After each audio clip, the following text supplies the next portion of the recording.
यह घटना महाराष्ट्र के एक छोटे से गांव चिंचवड़ की है, जो भगवान गणेश के प्रसिद्ध भक्त मोरेश्वर के मंदिर के लिए प्रसिद्ध है। यह कहानी एक साधारण मजदूर रामू की है, जो रोज सुबह उठकर ईंट और पत्थर ढोने का काम करता था। उसका जीवन बेहद कठिन था, लेकिन उसका भगवान गणेश जी पर अटूट विश्वास था।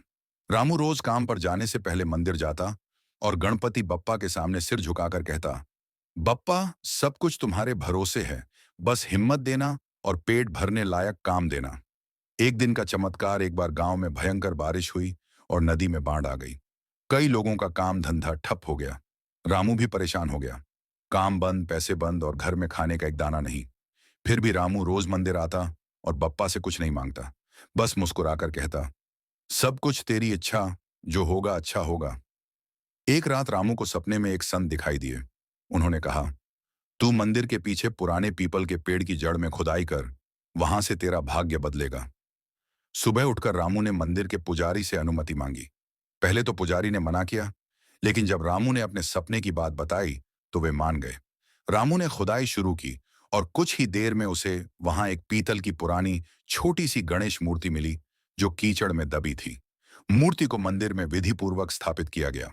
भाग्य का परिवर्तन, उसके बाद गांव में गणेश जी के चमत्कारों की चर्चा फैलने लगी। जिस मंदिर में कभी कम लोग आते थे, वहां अब दूर दूर से भक्त आने लगे। मंदिर की देख रेख के लिए समिति बनी और रामू को सेवक बना दिया गया। रामू अब भी वही था, सरल, विनम्र, लेकिन अब उसका जीवन बदल गया था। अब उसे काम की तलाश में नहीं जाना पड़ता, बल्कि मंदिर में ही सेवा करके वह सम्मान और सुख पाता था। वह हमेशा एक बात कहता, जो सच्चे मन से बप्पा पर विश्वास करता है, उसके जीवन में कभी अंधेरा नहीं रहता। सीख: गणेश जी केवल विघ्नहर्ता नहीं हैं, वे विश्वास का प्रतीक हैं। जब आप बिना शर्त उन पर भरोसा करते हैं, तो वे आपके जीवन की सबसे मुश्किल राह को भी आसान बना देते हैं। धन्यवाद। ऐसी और वीडियोस के लिए चैनल को लाइक और सब्सक्राइब करें।